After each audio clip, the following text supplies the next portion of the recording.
દરમિયાન પરિવારજનો પોતાના વાહન દ્વારા ભુજ પહોંચ્યા।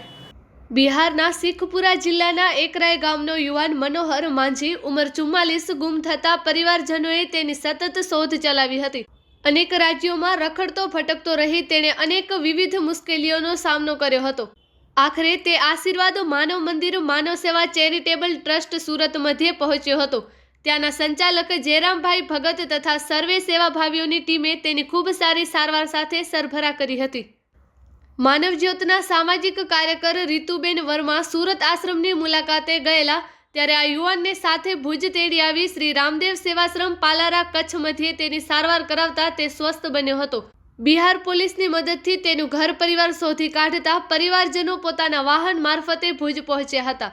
પિતા પુત્રનું 10 વર્ષે મિલન થતા ભાવુક દ્રશ્યો સર્જાયા હતા। સૌની આંખો અશ્રુભીની બની હતી। તેની પત્ની, બાળકો, ભાઈ બહેન મનોહર માંઝી ઘરે આવવાની રાહ જોઈ બેઠા હતા। આખરે તે ઘર સુધી પહોંચતા પરિવારમાં ખુશી છવાઈ હતી।